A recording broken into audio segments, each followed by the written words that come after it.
Good evening, everyone. It is 6 p.m. We have a full house here, so welcome. Just for housekeeping, I know many are first-timers to our meeting. We open up in public comment on non-agenda items only. So I believe I know what most of you are here to comment on. That is on our agenda, so we will discuss that later when that item comes up. So with our public comment at 6 p.m. is for non-agenda items only. If you have public comment for non-agenda items, please fill out one of the forms in the back. And we do have one, but it's this form in the back. And this is for non-agenda items only. With that being said, welcome to our August 15th, 2023 meeting of York City Council. We will open up public comment for non-agenda items only. And at this time, I have Ms. Murray. Come on up. Good evening. Good, how are you doing? I'm well, thanks for asking. So I'm somewhat I'm a resident, concerned parent, but my child attends York Academy on Beaver Street. And we're dealing with not only construction, we're dealing with gridlock, and we have no parking for parents to pick up kids or parents or parking at all. Everything has been eliminated. It's taking you an hour to pick up your child. I don't think that anybody in this day and age really wants to deal with that, especially not for being in a block radius. So I guess my question is, why would anyone implement two schools in the heart of the city and not employ parking? Like, what are we supposed to do? What is our alternative? The only alternative we've been given is to park at Smalls Field and walk 4 blocks up in gridlock and construction. Not taking into consideration, the elderly, those with additional kids, those with reasonable accommodations. So I guess my question is, what do we do? How do we fix it? I would think that might be more of a school district. So this is under York Academy. I would suggest, have you attended any of their board meetings? Yes. Have they come to any resolutions or? Well, from what I gather from the dean is that they wanted the parking lot across the street. The city told them they're not allowed to touch it. It's going to be where businesses are going to be developed. So I guess my question, are the patrons more important than the kids? Because why would you there's literally a parking lot across from the school, but we can't use it. So for me, it doesn't really make any sense.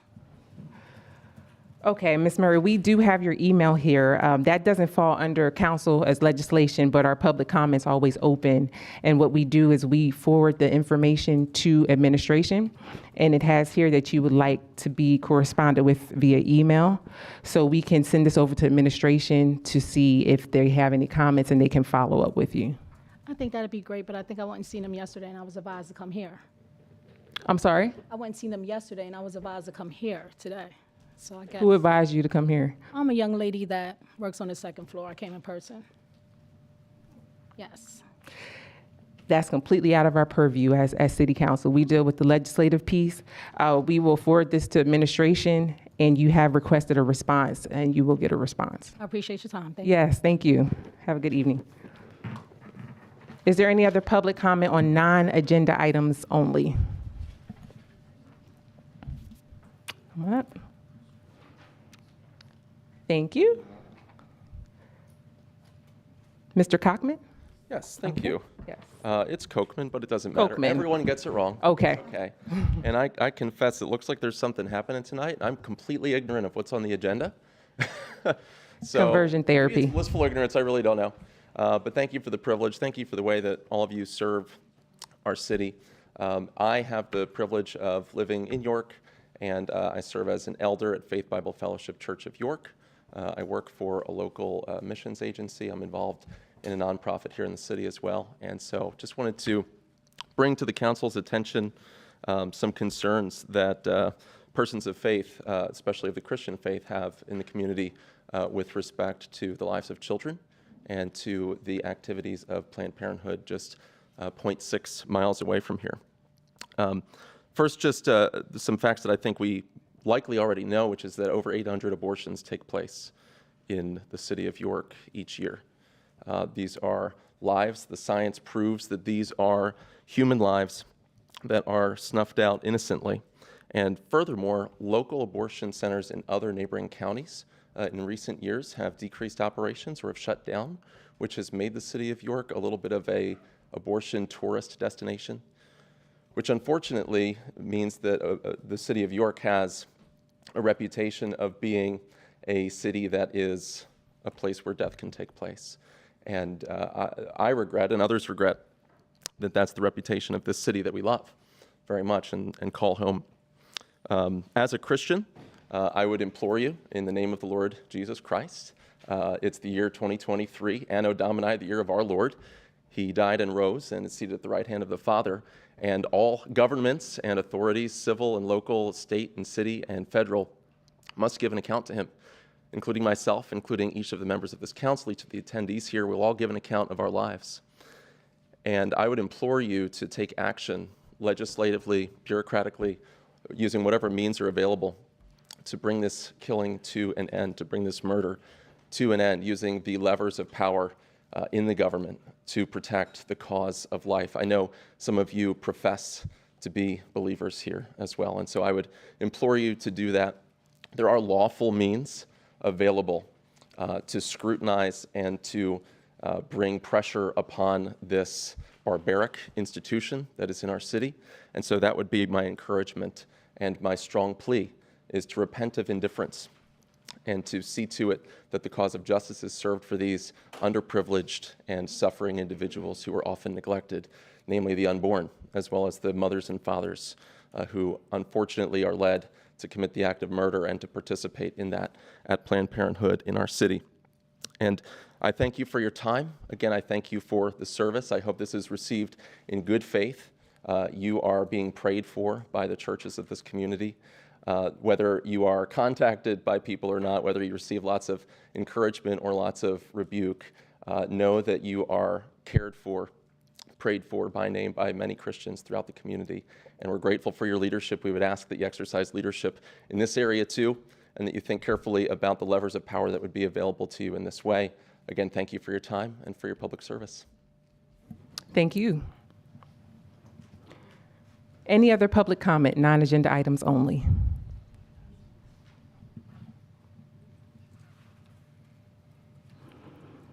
Hearing none, we will adjourn our public comment session, and I will call our legislative meeting to order at 6:08 p.m.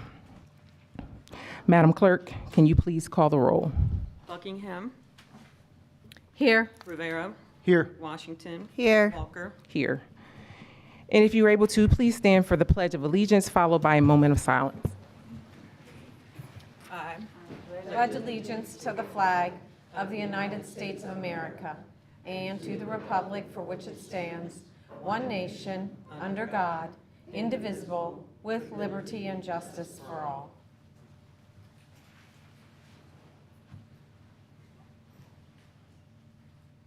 Thank you. You may be seated.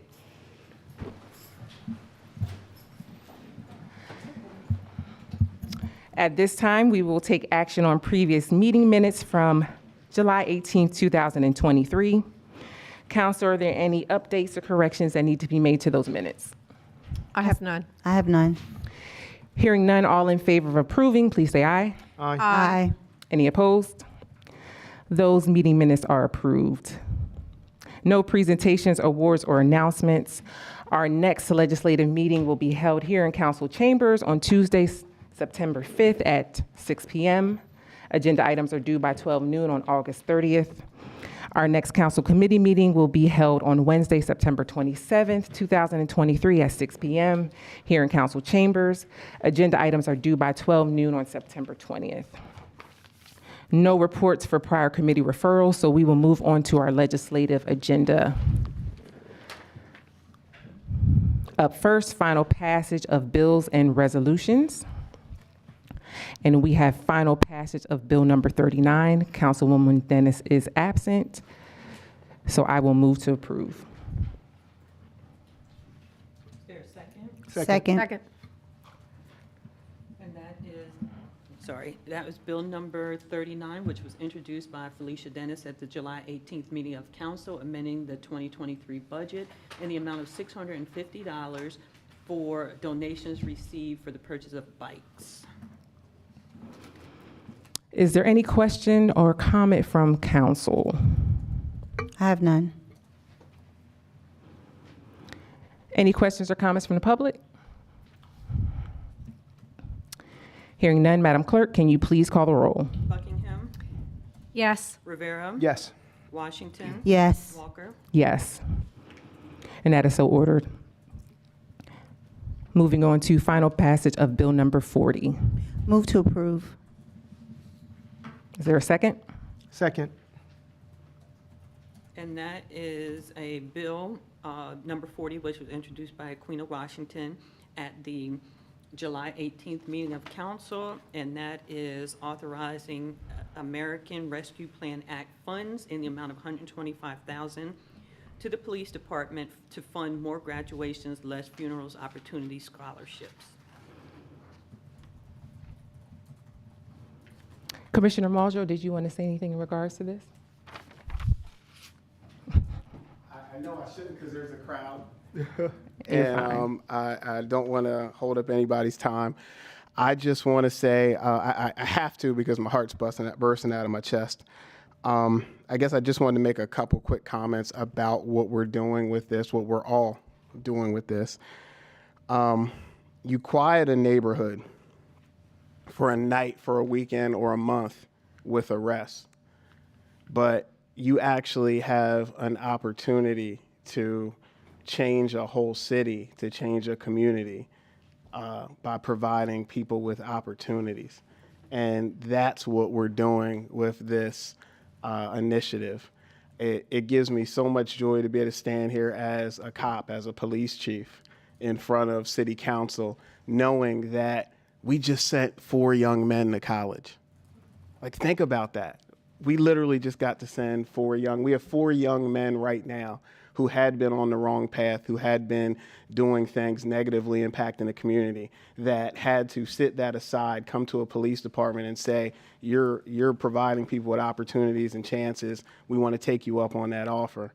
And right now, we literally have 4 kids. We have 3 young men that are in school to get their CDL right now, and a young man that's in school right now for his welding certificate. And we were able to do that with just pennies, just a couple of dollars, just deciding to reallocate some funding that we would have bought another police car with to try to turn generations of people around. These are young men that have babies.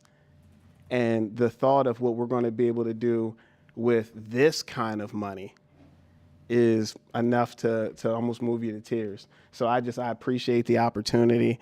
I appreciate you guys and the mayor continuing to entertain some of my harebrained ideas, but I know that they're going to pay dividends. They're going to continue to impact this community for years to come, far after I'm gone and the next generation of council sits there. So I'm proud of you all. I appreciate you, and thank you for having me.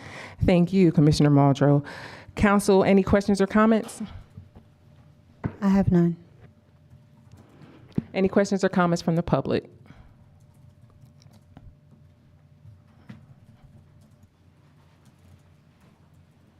Manuel Gomez, resident, City of York. I want to say ditto to everything Commissioner Muldrow just stated.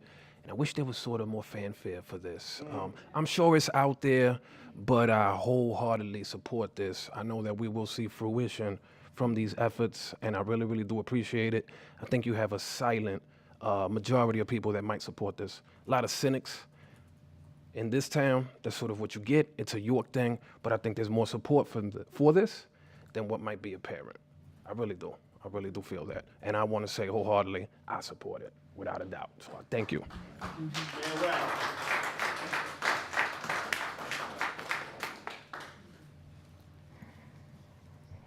Any other questions or comments from the public?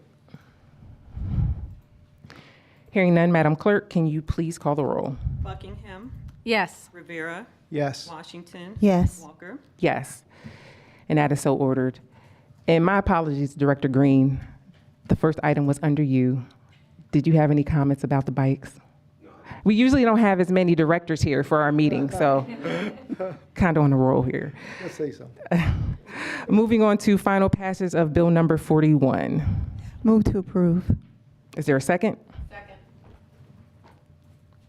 And that is a bill number 41, which was introduced by Queen of Washington, and it's amending the 2023 budget for the police department for a pass-through grant for the County of York in the amount of $178,607, and another one for the police department for Fund 26 special projects for a grant received from the Rotary Club in the amount of $10,000. Commissioner, okay. Any questions or comments from council? I have none. Any questions or comments from the public? Hearing none, Matt. Oh, come on up, Mr. Gomez. I'm used to you sitting right there. I know. It's throwing my feng shui off. I'm glad you recognize that. Once again, Manuel Gomez. We have a packed house for a reason, and that's nice. But we're on Bill 41, yes? You sort of caught me there in deep thought. I just have a quick question. For that line item pertaining to account 45300, other supplies and materials, do we know what that is? The $31,000 sum? It's $31,200. Just out of curiosity. Commissioner, this is I'll turn that over the to Rotary Club admin. money that we received. The Rotary Club grant, the monies are actually going to be being used by our GVI team to take kids that are in their mentoring programs that they've started up to exposure trips. So it was trying to find a line item category to be able to put it under, because I guess in lay terms, police departments weren't built to function like we function. So just trying to figure out where to sit the money after it was awarded to us by Rotary. Yeah.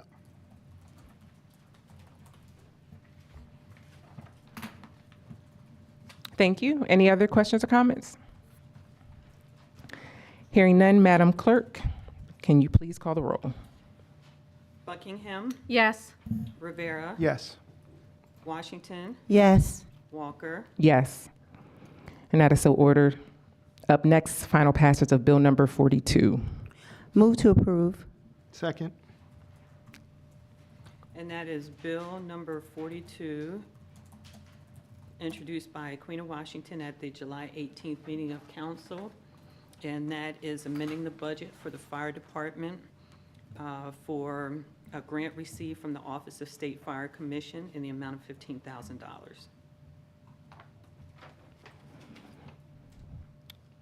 I don't see Chief here. Okay.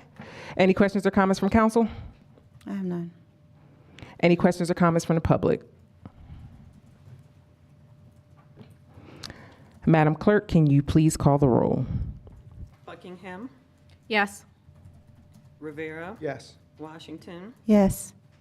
Walker, Yes. And that is so ordered. Moving on to final passage of Bill number 43. So move to approve. Second. and that was bill number 43, introduced by Betsy Buckingham at the July 18th meeting of council. That's amending the 2023 budget for the finance office from monies not otherwise appropriated from Fund 40 for Funds 44 and 45 for debt service payments in the amount of $925,074.81. Business Administrator Robertson, did you have anything to say for this? No, this is actually a good thing in terms of this is what we have left of our debt services. Majority of our debt services was associated with the sewer authority and the wastewater treatment plant. So when that sale commenced last year, part of the process was to either pay off the debt or put those that we couldn't call, put money aside in escrow out of the proceeds of the plant in order to cover those payments. For the rest of our debt, the intent is to come up with a similar plan to either pay off the ones that are callable or setting up an escrow. Until that happens, we obviously have to continue making payments. So this year was probably the first time ever that we took this in consideration, but we went back and looked to see over years of these funds being specifically having portions of the real estate tax that we get in to actually fund them. It was little parts of it. Over time, depending on what the actual payment was for the year, that we could have had excess. So essentially, we were able to cover all of the remaining debt service payments this year via fund balance, meaning that we had received revenue in the past that we did not use that was surplus that we can now put in place to cover the expenses for this year. So this is just the budget amendment in order to clean that up, to make sure that we have that represented and that the budget accurately represents the money available and then the expenses going out. Thank you. Thank you. Any questions or comments from council? Every now and then I do have a citizen who will inquire about wastewater treatment plant proceeds, and this is transparency in regards to some of the positive news when it comes to being able to address some of the debt related to the city. Any questions or comments from the public? Hearing none, Madam Clerk, can you please call the roll? Buckingham, Yes. Rivera. Yes. Washington. Yes. Walker. Yes. That is so ordered.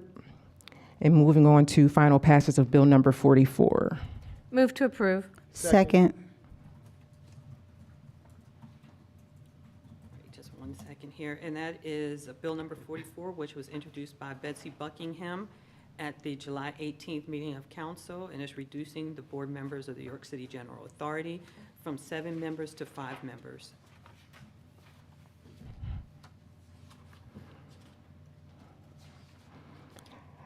Can you talk a bit about this, Business Administrator? I believe this is a request directly from the General Authority. In the past, our General Authority, it's a funding conduit for business within the city. But at one point in the past, they absorbed the responsibilities for our parking bureau. So a big bulk of the responsibility of the General Authority and the members were about decisions associated with the parking bureau and the garages and the system. A year or so ago, the city paid off the debt for the parking associated with the parking bureau and took the bureau back under its wing as opposed to the General Authority. So now the General Authority is still needed for its funding conduit abilities, but this request I could see as being that, or they don't need 7 members anymore in order to do the work that needs to be done, that's remaining with the General Authority, and that the request is to cut it back to 5. Thank you. Any questions or comments from council?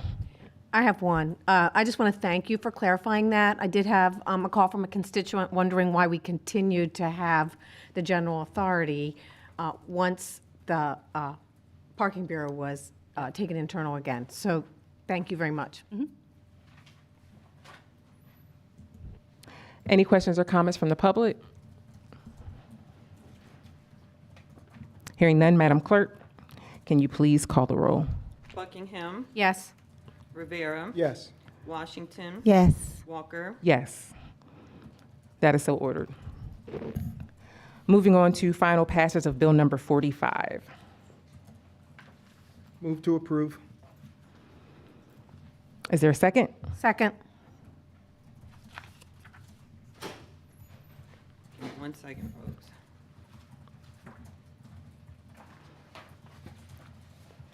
And that is Bill number 45, which was introduced by Lou Rivera at the July 18th meeting of council. It's establishing Article 701, Youth Mental Health Protection, and it's identifying conversion therapy as a general offense within the city of York.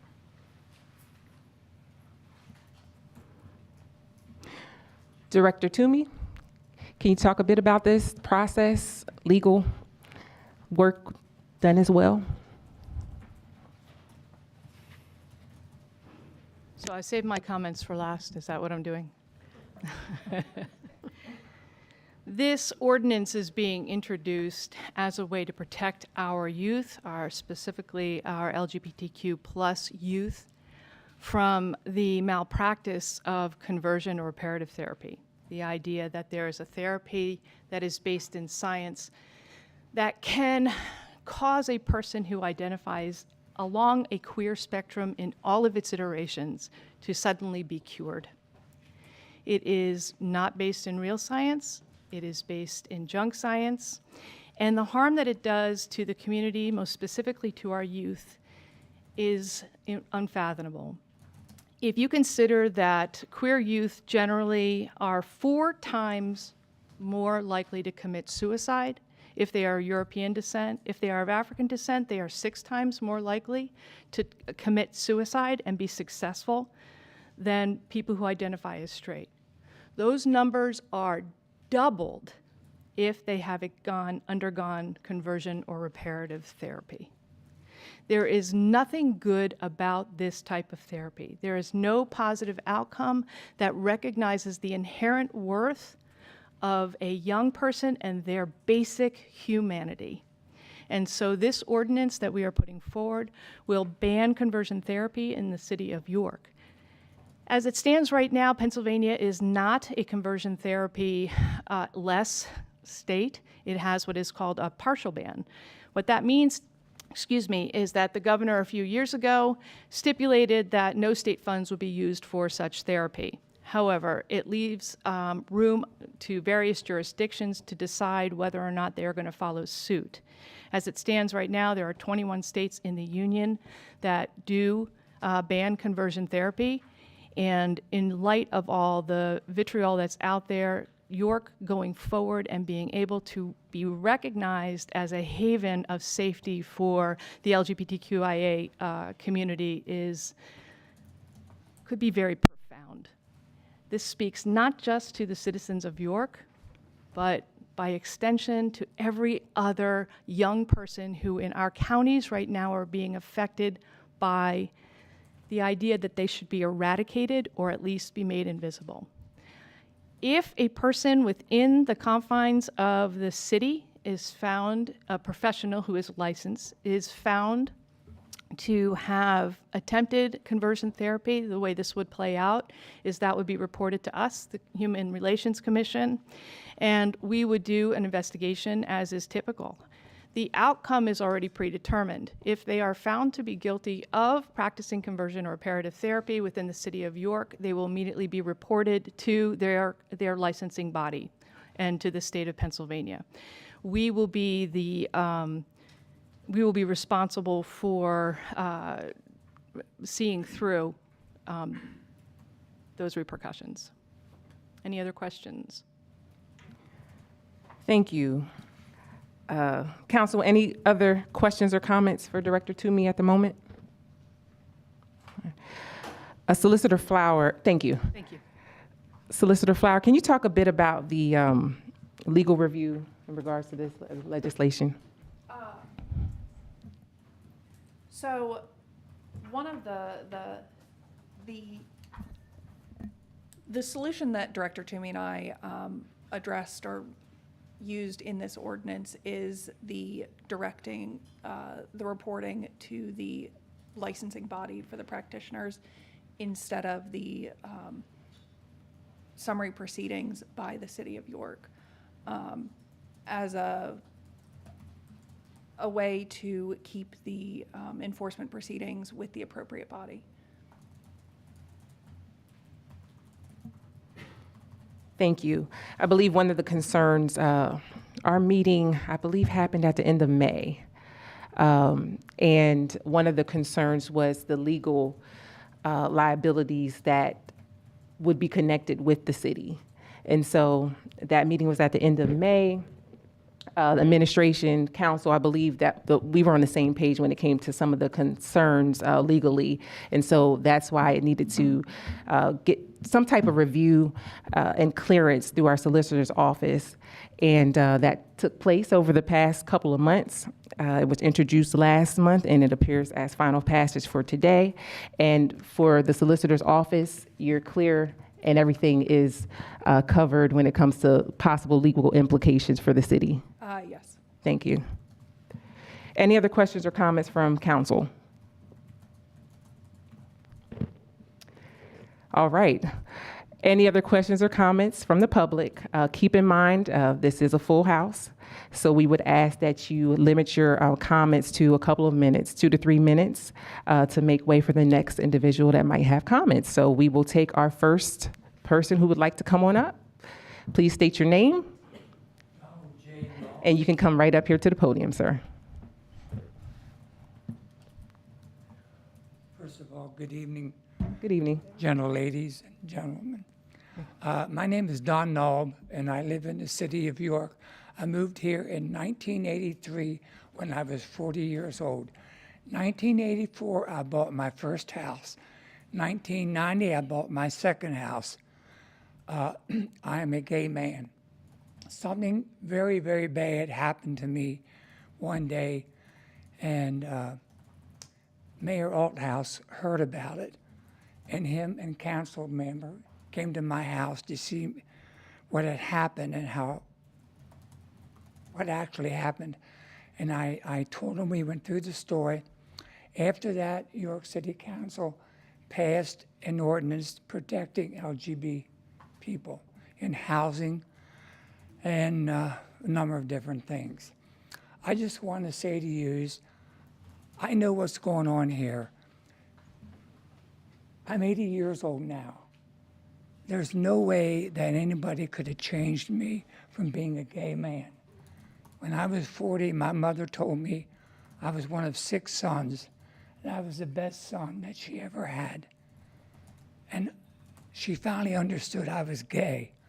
And I am glad when she passed, she knew who I was, that I was being myself. I am married now. My spouse is over there. I have a wonderful relationship. I have good relationship with my neighbors, but I just wanted you to know what can happen if people aren't protected. Thank you. Thank you.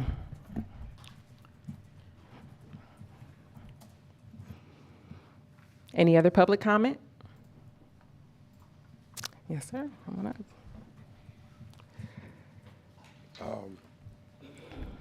Pastor Bill Kearney, resident of Northern York County, Edwards, PA.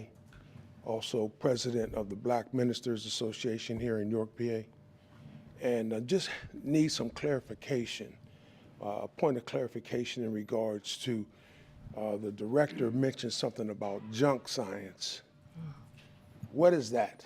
What is junk science, and how does that relate to, my question is, would spirituality fall into that category of junk science? And if that terminology can be explained, I noticed in the bill, it stated that they use, let me grab it. In the ordinance, they said that whereas contemporary science recognizes that lesbian, gay, bisexual, transgender is part of the natural spectrum of human identity and is not a disease, disorder, or illness, and that could be considered a controversy statement, because again, they're basing this information on scientific. Where's the religious aspect? Where's the spiritual aspect of this ordinance?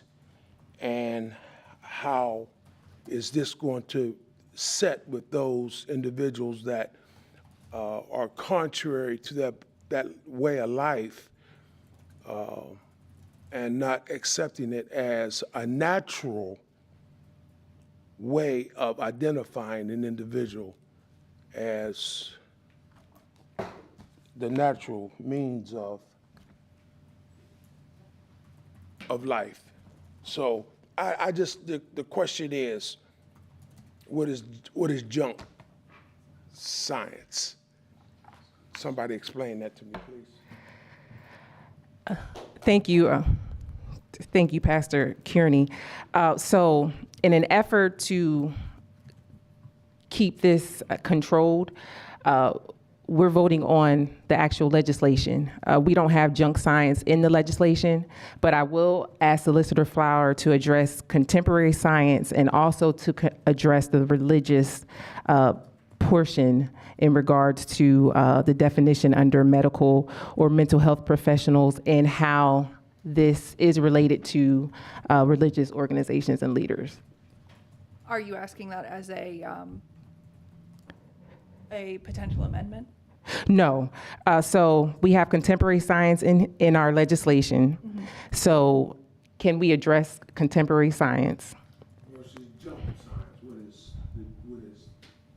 is that? Well, junk science is not in the, In an effort to keep this controlled, we will address contemporary science in our legislation, and we will address religious leaders and clergy, which is defined in the legislation.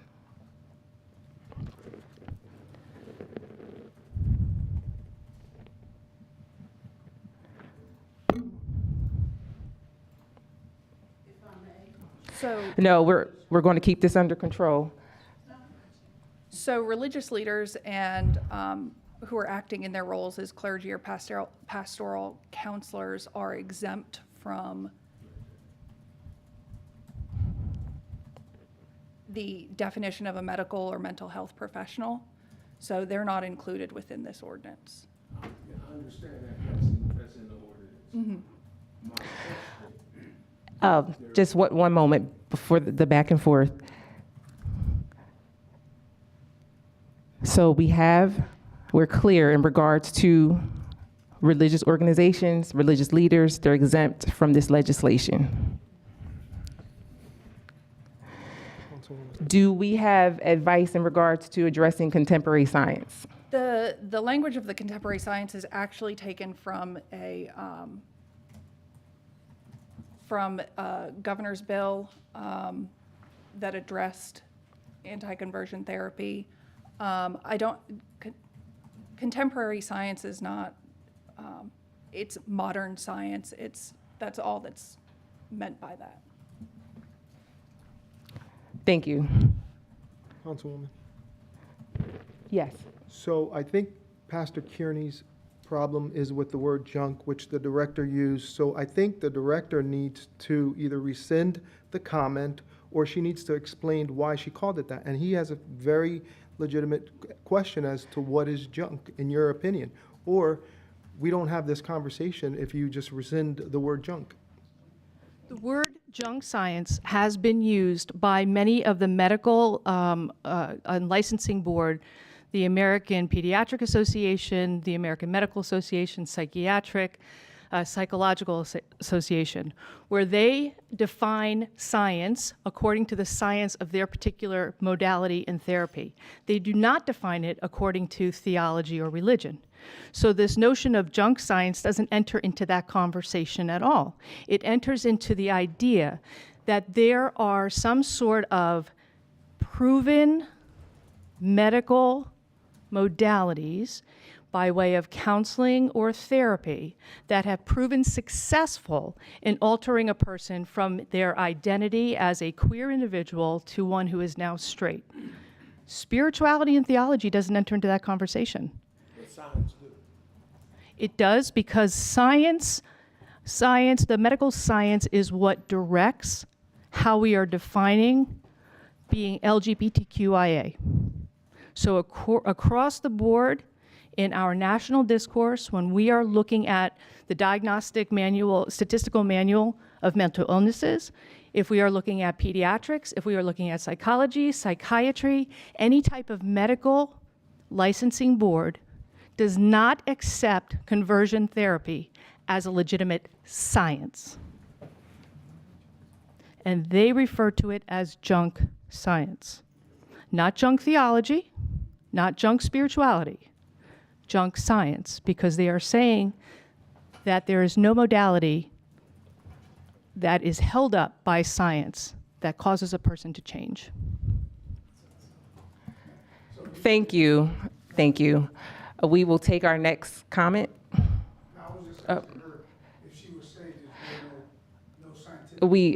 I'm sorry, but we had a Miss Christopher. My apologies. No, that's okay. Thank you, Commissioner Walker. And I'm Carla Christopher.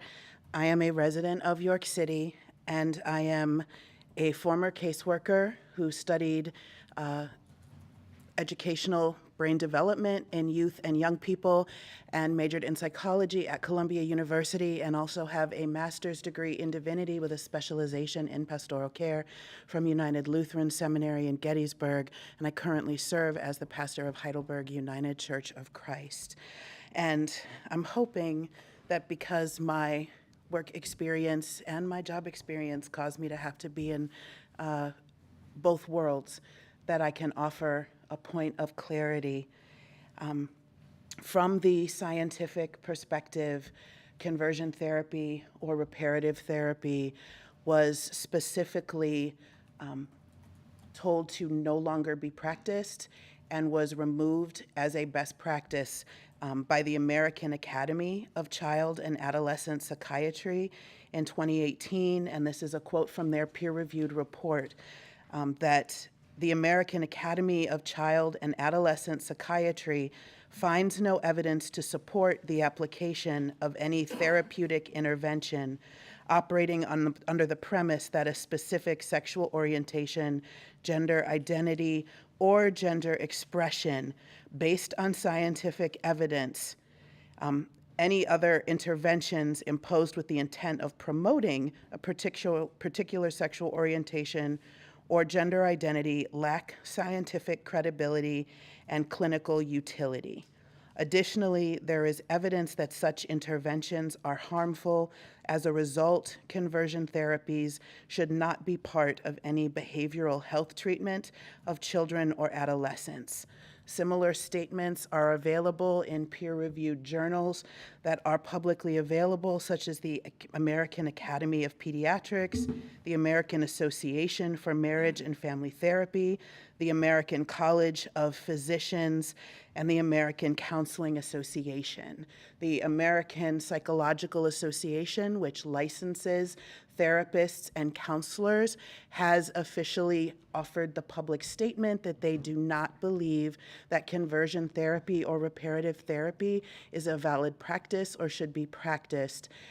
And because of that, the Trevor Project, which is the largest gatherer of statistics for LGBTQ youth, did a peer-reviewed report that was published in the APA's annual magazine and stated that because of the fact that LGBTQ youth who experience conversion therapy are 2.5 times more likely to attempt or complete suicide, as well as self-harm, addiction, and other negative behaviors than those who have not experienced these types of therapies, that it is believed that any potential benefits or desires the parents may have do not outweigh the increased risk.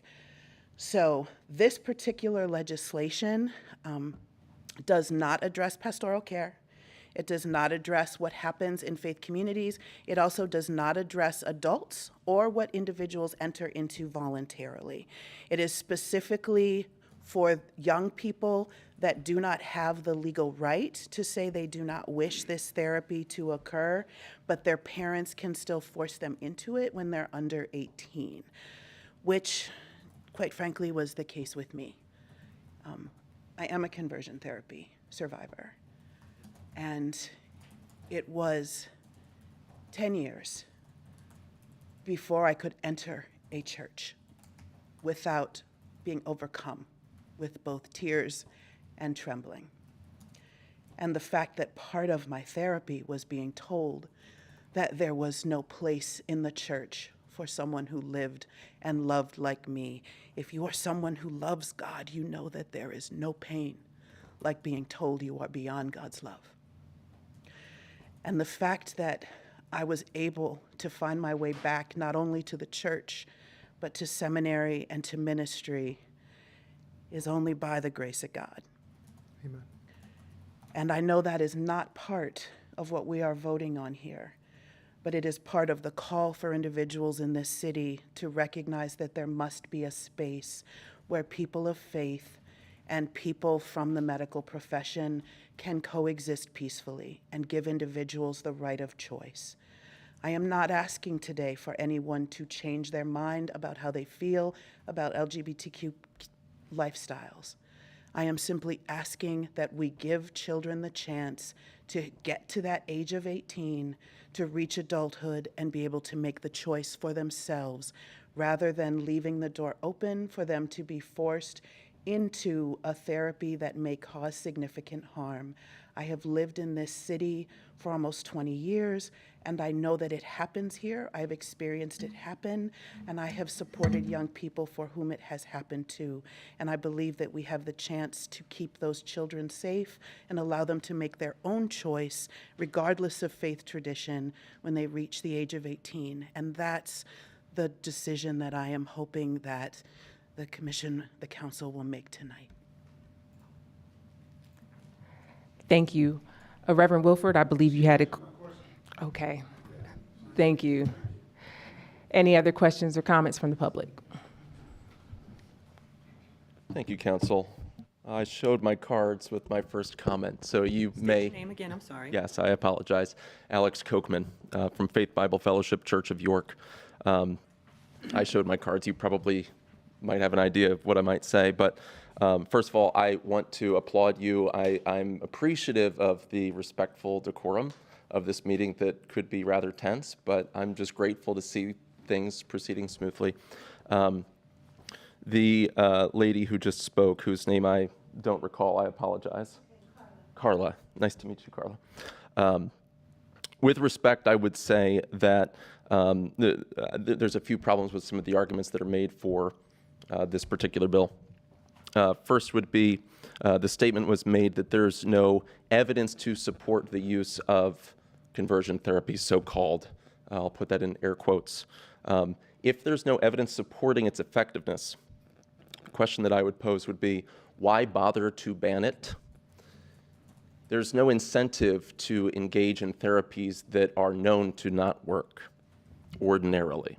At least that was true up until a few years ago. Obviously, so much has changed in the world of public health. If there's no evidence supporting its effectiveness, then really there's no incentive for providers to provide this type of care. I appreciate Pastor Bill's question about ministers, people such as our pastor. However, the council should consider that there is not just this great gulf fixed, as it were, between medical practitioners, mental health professionals, and members of the clergy.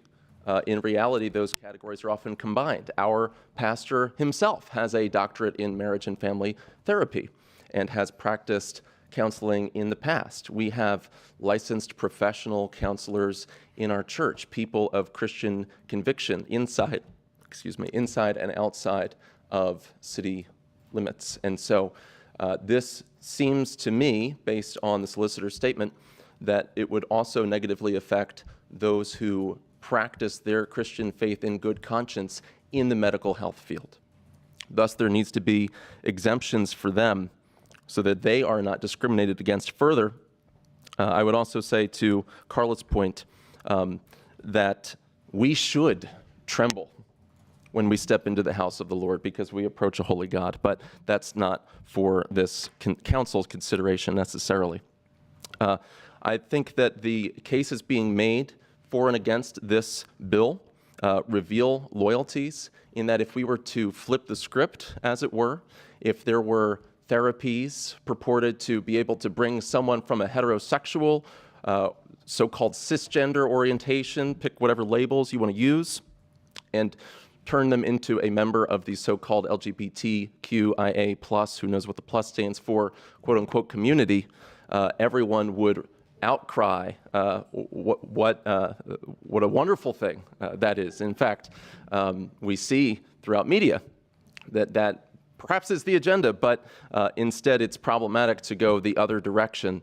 It seems to me that we are not using equal scales. A principle of justice in legal systems and government and law is always the use of equal standards.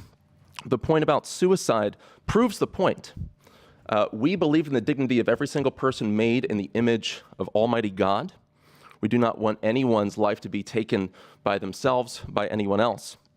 If there is a correlation between LGBTQ identification and suicidality, perhaps that should be taken as connection between these identities and lifestyles and other harmful effects on the heart and the mind and the soul. Now, of course, heterosexual individuals are sinners before a holy God too, guilty of judgment, and the only way of salvation is in Jesus Christ. The solution is not merely an outside lifestyle change, but an internal renovation of the heart, which therapy cannot accomplish. And make no mistake, therapy cannot accomplish that. Only a work of God can accomplish deliverance from any sin whatsoever. But the question is, may families raising their children choose to lead them down a road that would treat outward behaviors that they believe in their hearts to be harmful? And with respect to the points made about freedom for children waiting until they're 18, we don't apply this logic with seatbelts. We don't apply this logic with helmets. We don't apply this logic with any number of areas in which we recognize the God-given responsibility of the parent to care for the child the way their conscience deems fit. I would recognize, and I would beg the council to recognize as well, that this is another area in which parents have a stewardship and a responsibility before their Creator to do what is right in His eyes. Furthermore, with respect to the relation between the state and religion and junk science and religion and where all these lines lie, to me this smells suspiciously like actually a state-sponsored act of religious imposition, because the junk science is that a person's inward identity can be somehow different from their biological sex and God-given identity. In fact, we are made as whole persons, body and soul, in the image of God. God made them male and female. He made the wonderful gift of sex to be enjoyed in the confines of the covenant union called marriage.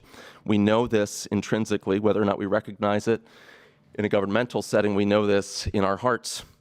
And to pretend that anything else is possible, much less good for children, is in fact to impose a secular religion on clergy members such as Pastor Bill and others who would practice their conscience's dictates. Thank you for your time, Council. Thank you. Any other public comment? I believe I saw, come on up.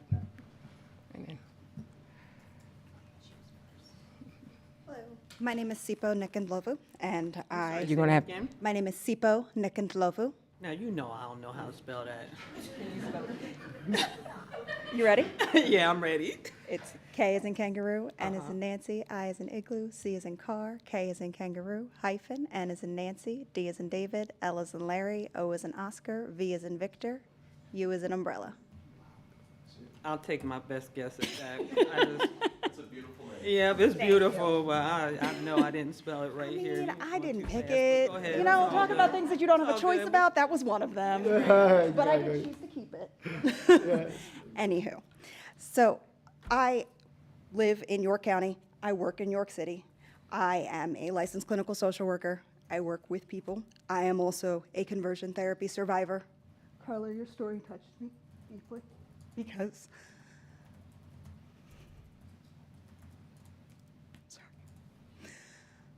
my parents thought that they were doing the best thing for me, and I am standing here as a survivor. I have been through many manner of depressions, anxieties, etc., related to all manner of things in my life. But my parents thought that conversion therapy would fix me, help me, make me better, a person that they could be proud of. It was never about me. And they fully believed that I had no place in their community unless I was fixed. And to me personally, regardless of my licensure and experience in the field, of which I have many years of, for me, it was harmful to be told that I was not loved as I was. It was harmful to be told that I needed to be fixed.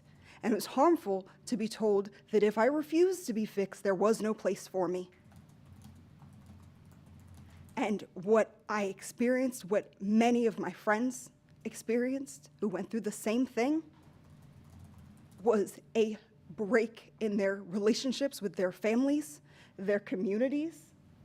And I personally have been in therapy since then, trying to recover and heal from the quote-unquote reparative therapy, from conversion therapy. I converted to nothing. I am who I am. I love who I am today. It has taken me years to be able to say it, but I love who I am, and I am proud of who I am. And no amount of conversion therapy would have changed that, but I know other people who went through years of having to recover and learn who they were after saying, oh, I can be something different for you because you're my parents and you love me and you know what's best. And parents may love their children, but thank you, they do not always know what's best. And regardless of whether or not, in this particular instance, not saying in general parents, vague statement, but specifically in terms of what a child knows about themselves, whether or not the parent agrees with what their child thinks, had I been given just a little bit more time to develop into who I am and who I could be, that would have happened so much faster had I not had to go back through years of being told that I was not good enough, I was not acceptable as I was, and it was harmful. Nothing about that experience was positive for me. I didn't even feel like I got help for the actual issues I had. The actual depression, etc., was not addressed for me because they focused on what they thought needed to change about me, not what I wanted as a client, but what they wanted as the clinician who decided for me what I needed to do in therapy, which as a clinician is not how therapy should go. Clients should set their treatment plans and work with their providers to heal, to meet their needs. Thank you very much for your time.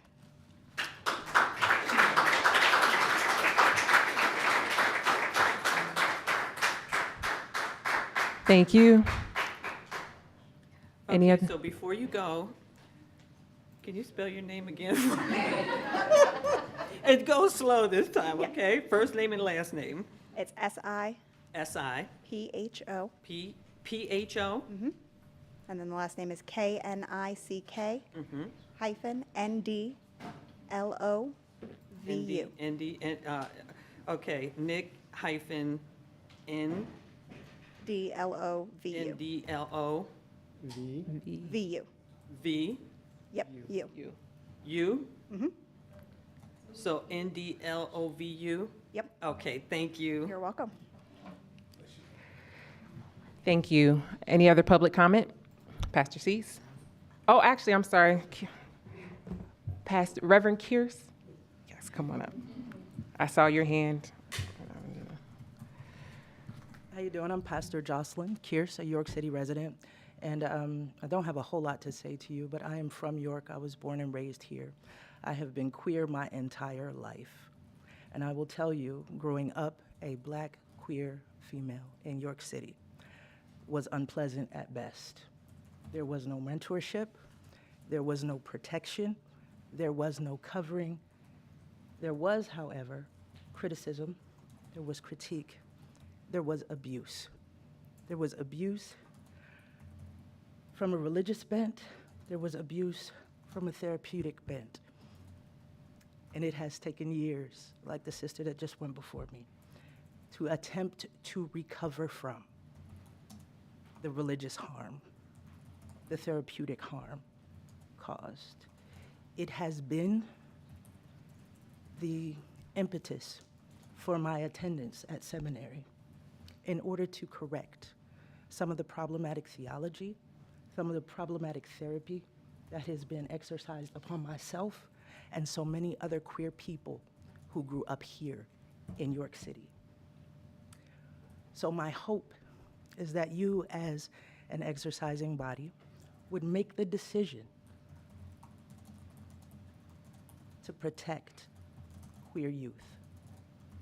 As you stated previously, there is no religious impact here. And it sounds like to me, and I know this is going to be inflammatory when I say it, that it's still going to be okay for people to use religion as grounds for abuse. That this, what do you call it? Legislation, thank you, does not change that. So my understanding is there's no religious concern. There's only a legislative concern here, a therapeutic concern here. So my hope is that you will decide to protect queer young people in York City. Thank you. Thank you. Bishop Cease.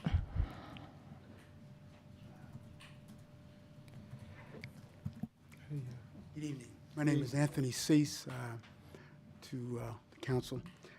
My question is very simple. Some clarity on the passage of this bill does not infringe upon the beliefs of me as a pastor or my religion. Am I correct in assuming that? Yes. The legislation is to protect youth who are not in a position to make their own decisions. Am I to assume that? So my only question at this point, until the end of time, we're going to have differences of beliefs. My concern is whether I'm going to be imposed upon because of my belief. I'm not going to badger somebody because of their belief. Neither am I going to, trying to find the correct words to use in this setting. But I just want clarity that as a pastor, I'm not held responsible to encouraging someone to give their life to Jesus Christ or to convert from a lifestyle that I don't believe in. That's what I need to understand as a pastor. Solicitor Flower. That's correct. It only applies to licensees with professional licenses in Pennsylvania. As a pastor, as a religious leader, this does not touch you. What about Christians? Sorry. No, we're not doing that. Hasn't been answered. You're answering my question that as a pastor, if I'm standing up in my pulpit and I'm saying, or the pulpit that I'm assigned to, and I'm stating what I believe, that I cannot be held liable for my statements. That's correct. That's all I need. Thank you. Mr. Gomez?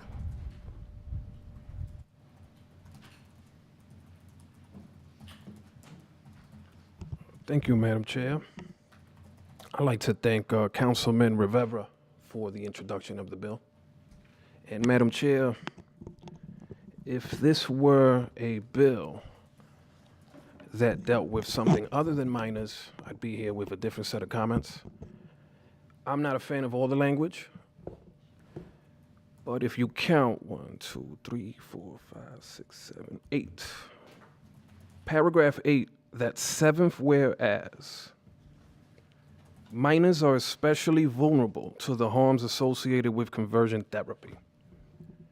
That's what struck me. The data appears to me as a layperson to be voluminous. The stories that were shared today, and I do truly admire the stories that were shared and how they were shared. It's all a testament to how strong this community is. Because many, many municipalities have tried to tackle this. Advocacy groups on all sides of the spectrum have tried to tackle this and failed. And we can do it without armed guards. We can do it without being at each other's throats. Wow. There were some hijinks today, but for the most part, decorum has been wonderful. And I thank you all for that, and I commend the community for it as well. One thing I will say for specifics, because I like to get into the specifics and the language. I had concerns about the enforcement, but it really does seem, after doing at least some research, that this is one where the licensing bodies were almost apt, and not just almost apt, they were almost beckoning for legislatures to do something. So as these charges would be levied, and I imagine that some charges would be at some point, it does appear that the licensing bodies are ready to take action on their end. That to me also tips me in favor of the bill, because these are professional trade organizations. These are industry leaders that have come amongst themselves and joined to denounce these practices. It's not the government just yanking them and getting them to follow one course of action.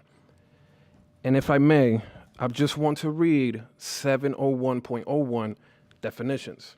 It seems to keep coming up tonight. This only covers medical or mental health professionals as defined by that section, wherein it says the term does not include members of the clergy or other religious leaders who are acting in their roles as clergy or pastoral counselors, or are providing religious counseling or instruction, provided they do not hold themselves out as providing conversion therapy pursuant to the aforementioned professional licenses. It seems pretty clear that somebody that wants to instruct from a place of religious conviction, so long as they're not presenting themselves as following those definitions, which are to be prohibited under this ordinance, they're not affected. In other words, the beliefs of pastors and such will be able to continue unabridged as they must. We wouldn't restrict speech. We can't. It's a constitutional and foundational principle. The fact that this deals with minors, I support it wholeheartedly. I really do. I've searched. I look for the other side. Me being biased as I am, a libertarian, I'm not a fan of government bans. This is one where we're protecting minors, and the data it's voluminous. It's voluminous, and I want to thank the community for coming forward with their testimonies. And again, thank you all for being so strong that we can do this and we can hear all the sides without being at each other's throats. I really do commend everybody involved in this endeavor.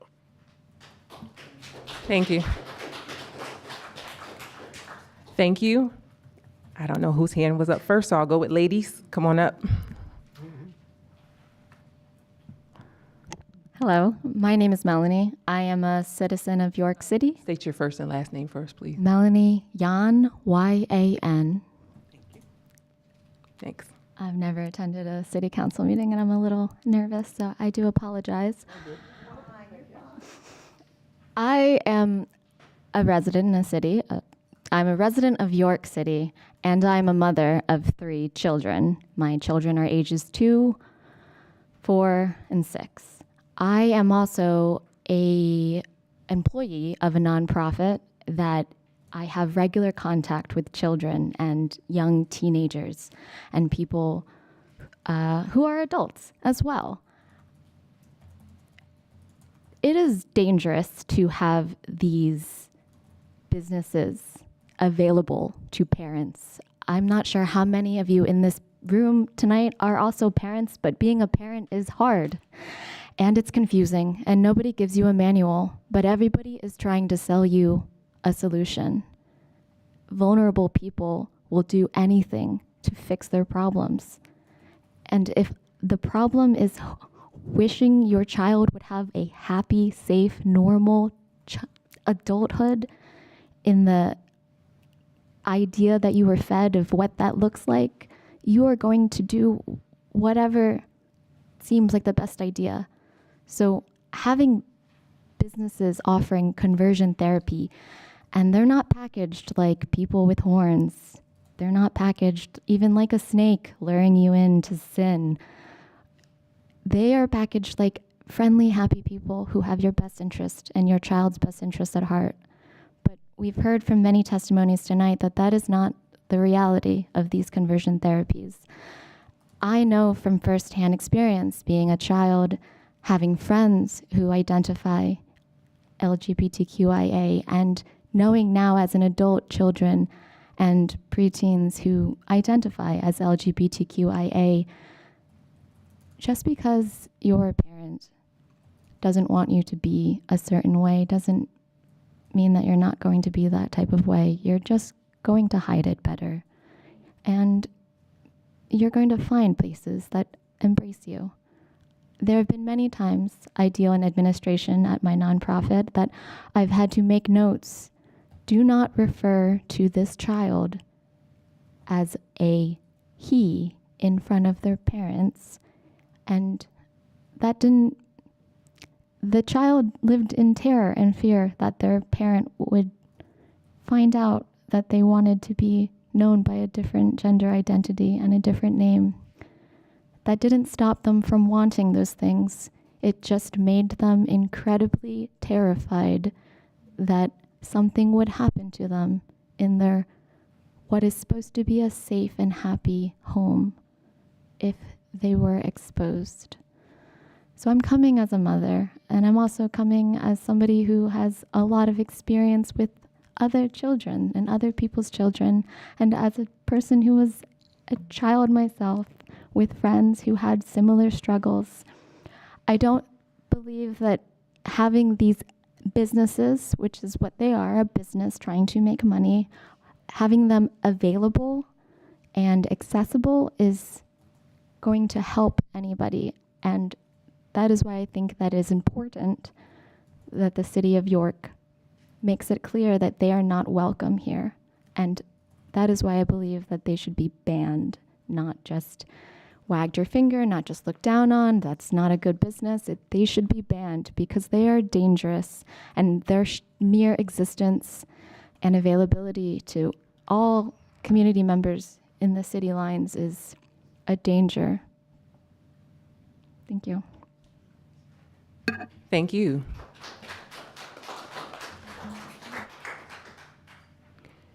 Any other public comment? Leave us on.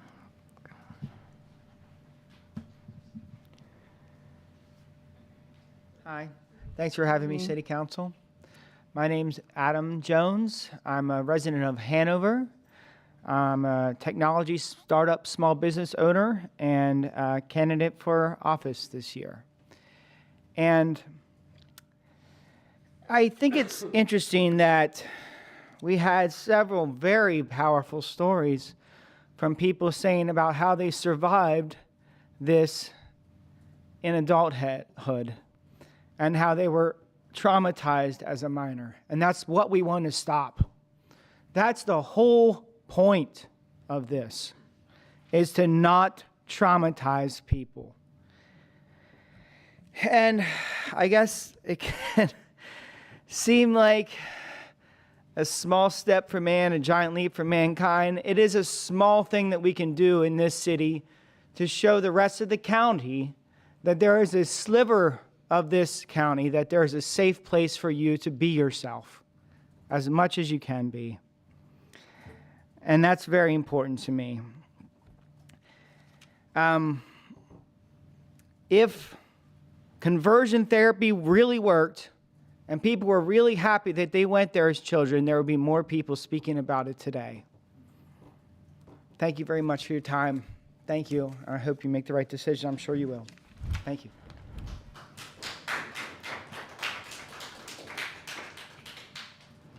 Thank you. Hi, my name is Heidi Kirsch. Yeah, you know, the Bible defines freedom as the freedom to obey God. And I'm concerned for the Christian medical professionals. What are they supposed to do? Are they going to be discriminated against with this legislation?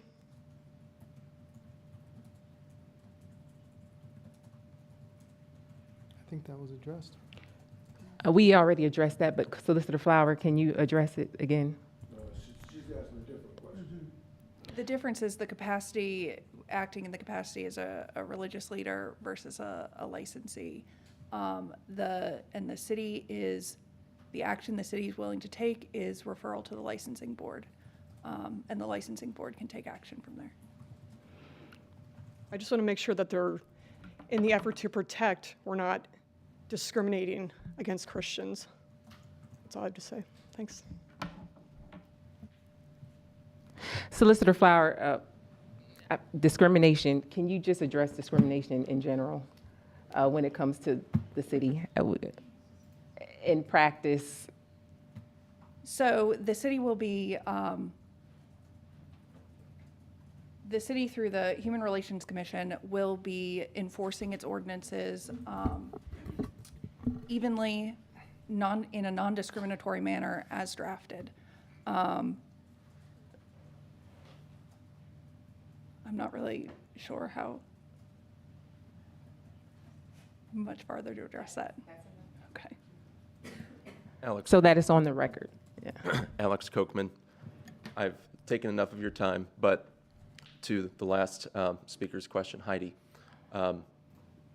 with respect, I'm not either hearing an answer to the question of a licensed professional counselor or of a psychologist or of a psychiatrist who practices their faith in a medical or mental health context. For example, someone can go to a place like WellSpan and use insurance, go through the whole system and say, I'm interested in receiving Christian counseling, and they can be matched with a Christian counselor. That person is not being addressed. There's many other issues at play, but that does need to be addressed. It's not just clergy over here, mental health professionals over here. There is overlap between those two categories. So the ordinance addresses the conversion, the actual act of attempting to convert a person's sexual identity. And so that's the only action that's comes to play within this ordinance. It is not, it doesn't. So it's to protect children? It does not affect counseling services from a Christian counselor. So the intent is to protect children, you would say? For the protection of children, yes. The protection of children, right. Which is how I began my time during public comments. Children do need to be protected in more ways than one. Thank you.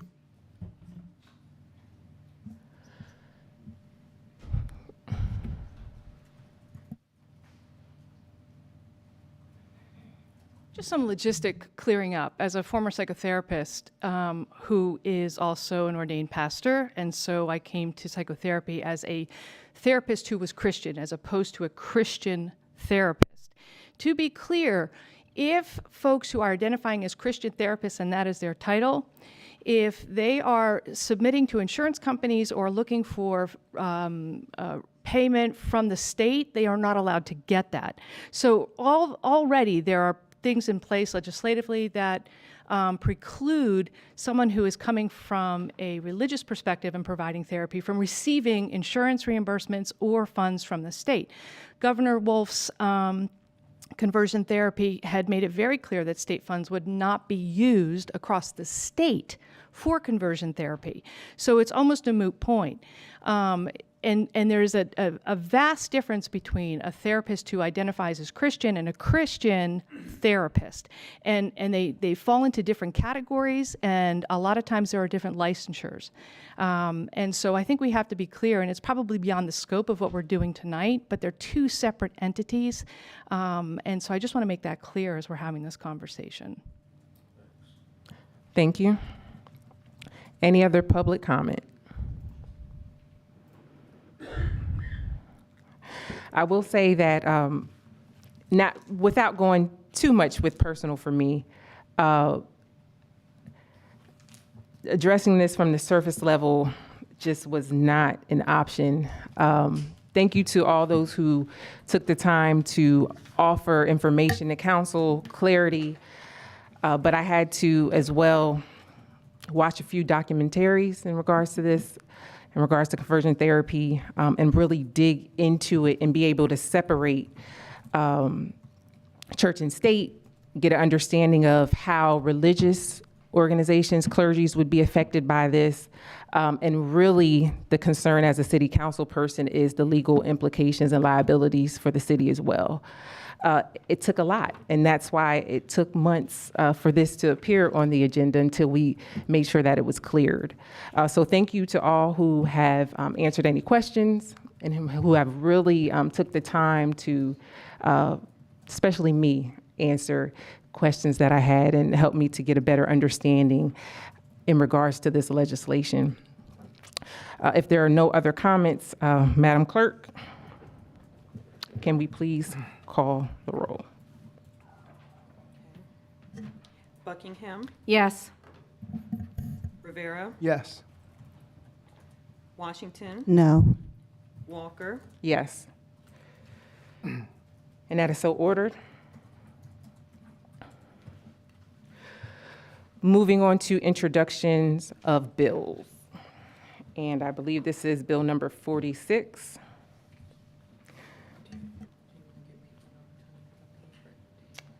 Sure. So if you would like to stay for the rest of our meeting, you're more than welcome to.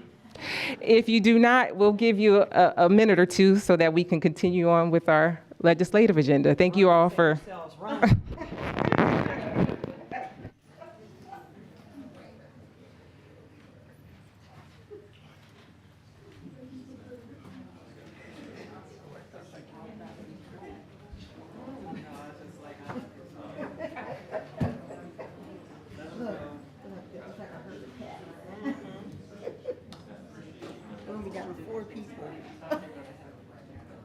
Maybe less. The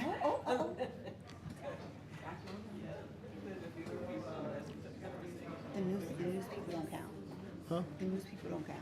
They're leaving too.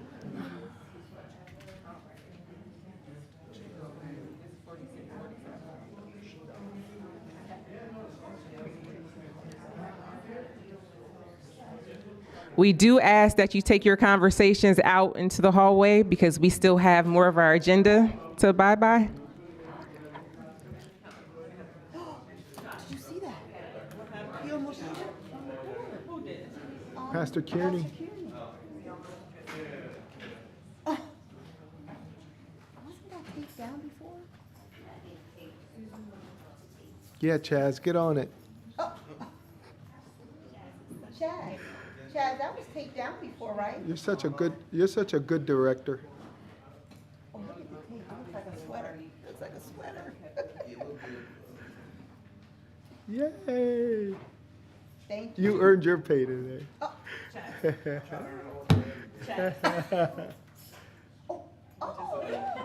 just put that under there? Some wires, you know how that operates? You just like slide it right in there. She said she got to show you how to do it. Nobody else, we lost that.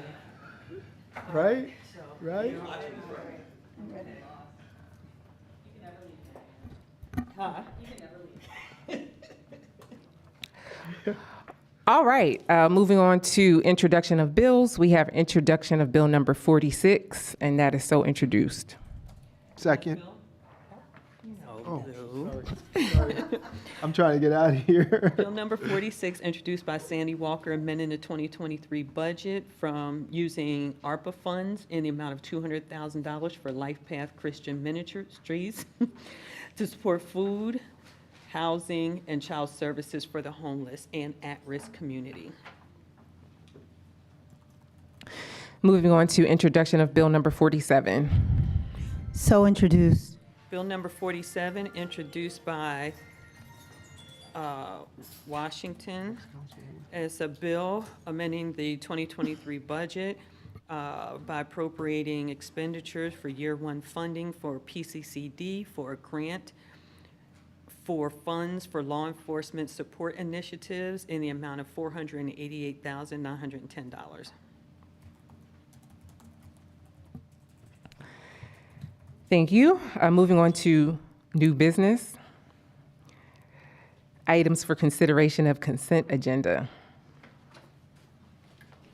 Is there a motion to proceed with a consent agenda? So moved. Second. All in favor, please say aye. Aye. Any opposed? That would be me. You said you? Yes.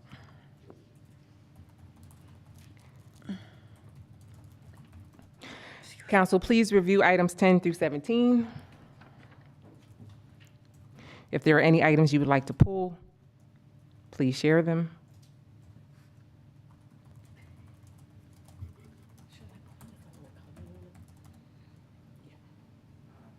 Number 13.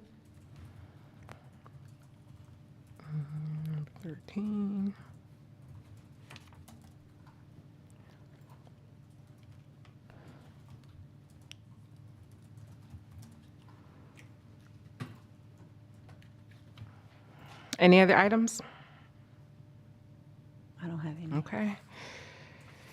Is there a motion to approve items 10 through 12 and items 14 through 17? I make a motion to approve items 10 through 12 and 14 through 17. Any questions or comments from council? Those items? Any questions or comments from the public?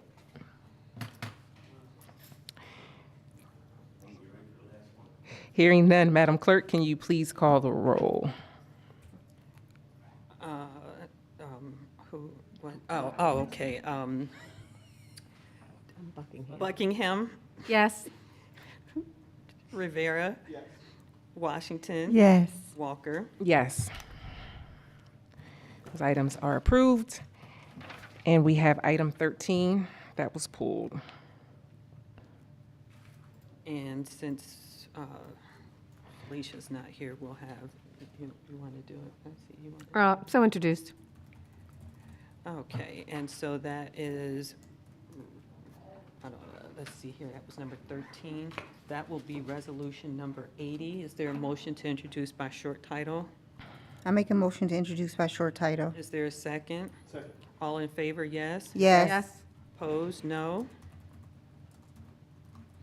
Okay, and that is resolution number 80, introduced by Betsy Buckingham, and that is extending the term of the amended and restated intergovernmental cooperation agreement for the implementation of the York City County Regional Chesapeake Bay Pollutant Reduction Plan.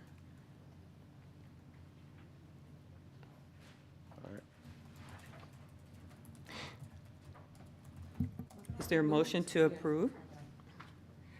So moved. Is there a second? Second. Any questions or comments from council? Yes. And I pulled it only because I had 5 years' experience working on the river for the Susquehanna Heritage Area. And I just wanted folks to know that we're not in this alone. We are in this with 6 states and the District of Columbia. And our efforts are all to help improve the health of the Chesapeake Bay for our creeks and streams flow into the bay. But I also had a concern that I just wanted to share is, so we can't wash our cars anymore. We can't wash our cars with soap anymore. And not everyone can afford to take their car to the car wash. I just wanted to share that for the past year, I've been washing my car with water in front of my house, and it gets really nice and clean. I don't have a yard. I can't get my car into my yard. But I just wanted to share personally how I feel that this is a great effort on behalf of the Bay, and that there are ways, whether or not we have deep pockets, that we can help. Thank you. Too, is that we got into this agreement, I guess, back in 17, and we made, I guess, 4 payments of $211,000 each year when we got into this agreement, which went to a bigger pot, which we were able to get some of these funds when we did the Poorhouse Run project. So now this is them extending it to 2025, where at no cost to us, but us to still be involved in the program. And some of the projects that we're doing will be counted, for the county, and then also maybe some opportunities to receive other grant funds to do other projects, stream bank projects here in the city. I'm glad they allowed us to have another 2 years at this, and we didn't have to pay any more money, so that was good. Thank you, Director Green. No problem. Any other questions or comments from council? Any questions or comments from the public? Madam Clerk, can you please call the roll? Buckingham, Yes. Rivera, Yes. Washington. Yes. Walker. Yes. And that is so ordered. I thought you were pulling something, Sandy. No requests for future meetings. Any council comment? I don't have a comment, I just have a question for administration. For budget hearings, are we still scheduled for the first week in November? I believe it's actually, it's still the same dates. I think we had possibly November 1st, November 2nd, and if need be, November 8th. Yes, after the legislative meeting. Yes. Okay. Still the plan. Okay. Thank you. So what was it again? We have November 1st, which is Wednesday, November 2nd, which is, of course, Thursday, and then if need be, November 8th. After the, that'll be a legislative meeting, and then if need be after the election. For budget hearings? Yes, Okay. ma'am. And we haven't been told, it hasn't opened for us yet, right? Soon, very soon. Okay. Yep. Okay. Stay tuned. Thank you. Any other council comment? Administration comment? No, thank you. Thank you. This meeting is adjourned. Everyone have a good evening.